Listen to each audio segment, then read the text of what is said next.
En el exclusivo sector de los Palos Grandes, Caracas, la vida transcurría con la tranquilidad aparente que solo el dinero puede comprar. Entre las torres residenciales de lujo y los centros comerciales elegantes, un hombre de 42 años llamado Miguel Herrera pasaba desapercibido para la mayoría de sus vecinos. Miguel trabajaba como conserje nocturno en la Torre Empresarial del Este, uno de los edificios más importantes de la zona financiera caraqueña. Alto, de complexión atlética pero discreto en su manera de vestir, siempre saludaba cortésmente a los ejecutivos que entraban y salían, pero rara vez iniciaba conversaciones. Lo que nadie sabía era que Miguel había servido durante 15 años como francotirador de élite en las Fuerzas Armadas venezolanas, participando en operaciones antinarcóticos en la frontera con Colombia. Una lesión en la rodilla durante una misión lo había forzado a retirarse anticipadamente,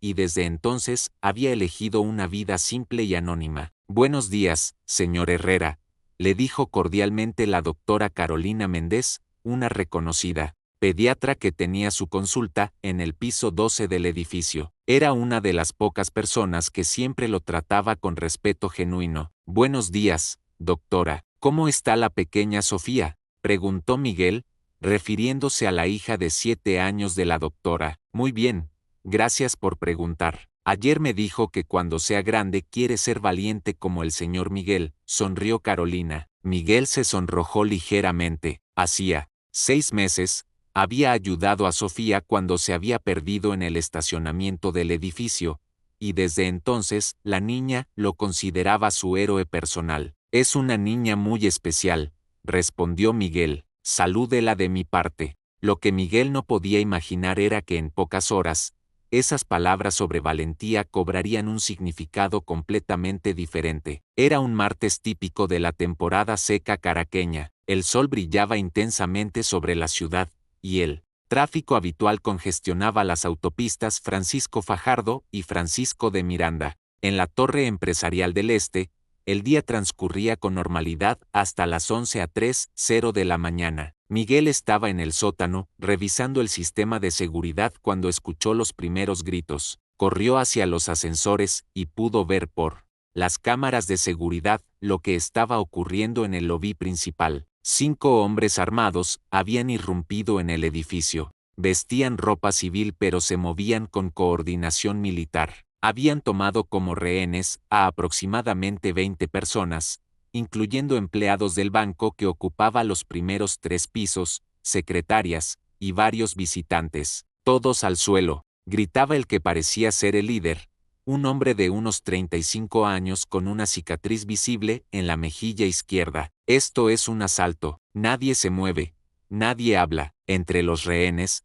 Miguel pudo identificar a varias personas conocidas, el doctor Roberto Fuentes, un cardiólogo respetado, la señora Elena Vázquez, secretaria del banco desde hacía 20 años, y para su horror, la pequeña Sofía Méndez, que había venido con su madre a una cita médica en el edificio. Los asaltantes habían cortado las líneas telefónicas principales, pero no sabían del sistema de comunicación de emergencia que Miguel conocía perfectamente. Desde el sótano, logró contactar discretamente con la policía central. Habla Miguel Herrera, conserje de la Torre Empresarial del Este. Tenemos una situación de rehenes en el lobby. 5 sujetos armados, aproximadamente 20 rehenes civiles. Repito, situación crítica en los Palos Grandes. Recibido, señor Herrera, las unidades especiales están en camino. No intervenga, manténgase oculto. Pero Miguel no podía simplemente esconderse.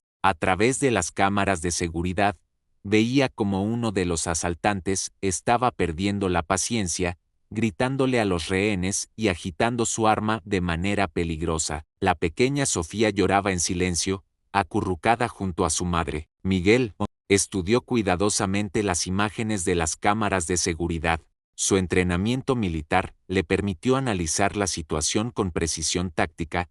Los asaltantes habían posicionado a 2 hombres controlando las salidas principales, uno vigilando a los rehenes, otro registrando las cajas del banco, y el líder coordinando la operación desde el centro del lobby. Lo que más le preocupaba era el comportamiento errático de uno de los asaltantes, un joven de aproximadamente 25 años que claramente estaba bajo los efectos de alguna sustancia. Sus movimientos eran impredecibles, y mantenía el dedo en el gatillo de su pistola mientras caminaba entre los rehenes. «Por favor, mi hija está asustada», escuchó Miguel que decía la doctora Carolina a través del sistema de audio. «Déjeme al menos tranquilizarla». «Cállese», gritó el joven alterado. «Nadie habla. El próximo que hable se muere». Miguel sabía que la situación estaba escalando peligrosamente. Su experiencia le decía que cuando los criminales comenzaban a hacer amenazas específicas de muerte,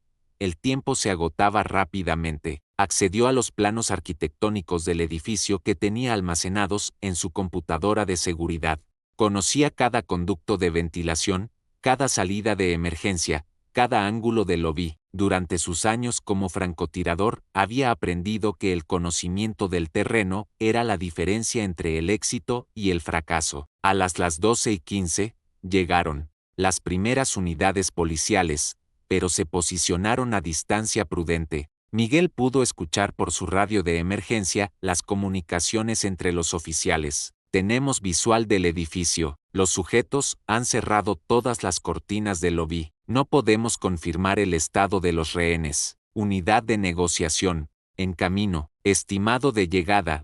45 minutos». Miguel sabía que 45 minutos podían ser una eternidad en una situación como esta. Tomó una decisión que cambiaría todo. Miguel abrió su casillero personal en el sótano y extrajo algo que nadie en el edificio sabía que guardaba allí: una caja metálica con sus condecoraciones militares y, más importante, un pequeño rifle de precisión desmontado que había conservado legalmente como veterano. Con movimientos precisos y automáticos, Miguel ensambló el arma en menos de 3 minutos. Sus manos, que habían estado inmóviles durante años, recordaron cada detalle del procedimiento como si hubiera sido ayer.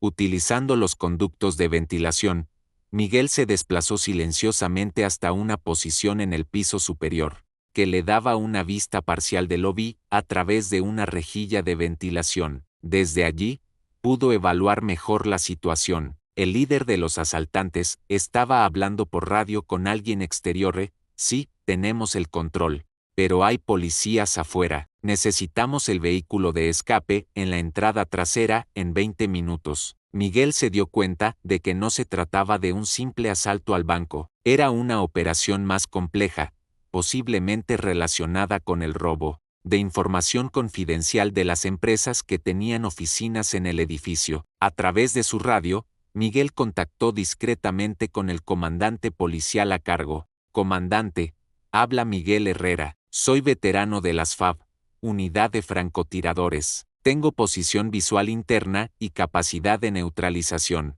Los sujetos planean escapar en 20 minutos. Señor Herrera, no está autorizado para intervenir. Espere a nuestras unidades especiales. Con respeto, comandante, uno de los sujetos está altamente alterado y representa peligro inmediato para los civiles. Tengo experiencia en rescate de rehenes». Miguel sabía que no podía esperar más. A través de la rejilla, vio que el joven alterado había comenzado a caminar más agresivamente entre los rehenes y había apuntado su arma directamente hacia Sofía. A las 12:45, la situación llegó al punto crítico. El joven asaltante, claramente bajo los efectos de drogas, comenzó a gritar incoherentemente. «Esto está tomando demasiado tiempo», gritó. «Vamos a matar a uno para que la policía sepa que hablamos en serio». «Tranquilo, hermano», gritó el líder. «Mantén la calma». Pero el joven ya había perdido el control. Apuntó su pistola directamente hacia la cabeza de Sofía, quien lloraba aterrorizada en los brazos de su madre. «Esta niña va primera», gritó el asaltante. «Fuera». En ese momento que Miguel supo que no tenía opción. No podía permitir que lastimaran a una niña inocente, especialmente a Sofía, quien lo veía como su héroe. Con la precisión que solo años de entrenamiento militar pueden proporcionar, Miguel calculó la distancia, el ángulo y la trayectoria. Tenía solo una oportunidad. Un disparo errado podría resultar en la muerte de rehenes inocentes. Respiró profundo, exhaló lentamente, y en el momento exacto en que el asaltante alterado se detuvo para gritar otra amenaza, Miguel disparó. El disparo fue limpio y preciso. El asaltante cayó instantáneamente, neutralizado, sin posibilidad de dañar a ningún rehén. La confusión que siguió fue exactamente lo que Miguel había calculado. Los otros 4 asaltantes, sorprendidos por el disparo que aparentemente había venido de la nada, perdieron momentáneamente la concentración. En esos segundos cruciales, Miguel ya se había movido a una segunda posición a través de los conductos de ventilación. La eliminación del asaltante más peligroso cambió completamente la dinámica de la situación. Los rehenes, aprovechando la confusión, comenzaron a moverse hacia las salidas que Miguel había estado señalizando discretamente a través del sistema de intercomunicación del edificio. «Hay un francotirador en el edificio», gritó uno de los asaltantes restantes. «Busquen en todos los pisos». Pero Miguel ya estaba 3 pasos adelante. Utilizando su conocimiento perfecto de la estructura del edificio,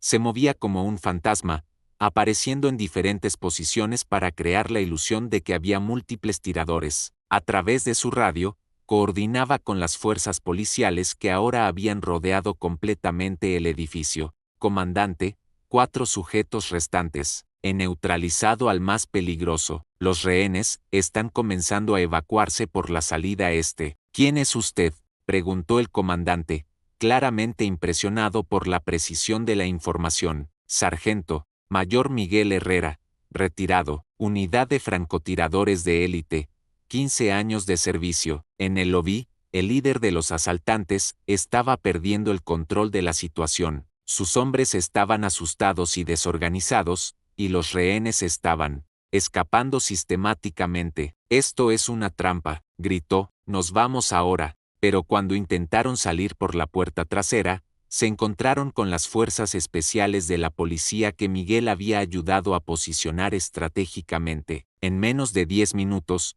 los 4 asaltantes restantes fueron arrestados, sin que resultara herido ningún rehén adicional. Cuando todo terminó, Miguel bajó tranquilamente al lobby, donde las autoridades y los medios de comunicación ya habían llegado. Los rehenes que había ayudado a salvar lo miraban con una mezcla de asombro y gratitud. «Señor Miguel», gritó Sofía, corriendo hacia él y abrazándolo fuertemente. «Sabía que usted nos salvaría». La doctora Carolina se acercó con lágrimas en los ojos. «Miguel, no sabía, no tenía idea de que usted había sido militar». «No me gusta hablar de eso», respondió Miguel modestamente. «Solo hice lo que cualquier persona habría hecho». El comandante Ricardo Morales, a cargo de la operación, se acercó para estrechar la mano de Miguel. «Sargento Mayor Herrera, su intervención salvó vidas hoy. Sin su conocimiento del edificio y su precisión, esto habría terminado de manera muy diferente». Los medios de comunicación querían entrevistar al héroe anónimo que había neutralizado a los asaltantes,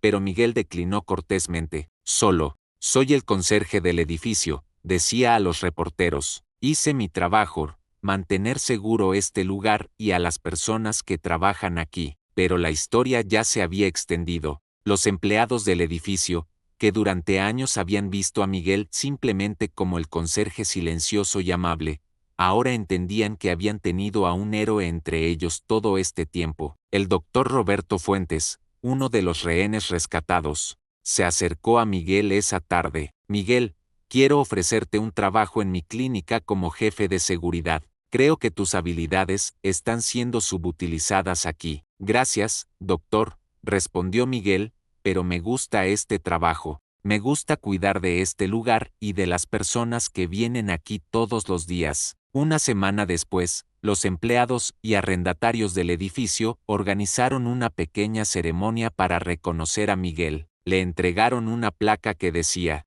«Al sargento mayor Miguel Herrera, quien nos enseñó que los verdaderos héroes no buscan reconocimiento, sino que actúan cuando otros los necesitan». Miguel aceptó el reconocimiento con su característica humildad, pero todos pudieron ver el orgullo silencioso en sus ojos. Sofía, ahora aún más convencida de que Miguel era el hombre más valiente del mundo, le regaló un dibujo que había hecho de él. En el dibujo, Miguel aparecía con un uniforme militar y una gran sonrisa, rodeado de todas las personas del edificio. Para el señor Miguel, decía la nota escrita con crayones, el héroe más valiente de todo Caracas. Esa noche, mientras hacía su ronda de seguridad habitual, Miguel reflexionó sobre los eventos de la semana. Había pasado años tratando de olvidar su pasado militar, buscando una vida simple y tranquila. Pero ese día había recordado que algunas habilidades no se adquieren para ser olvidadas,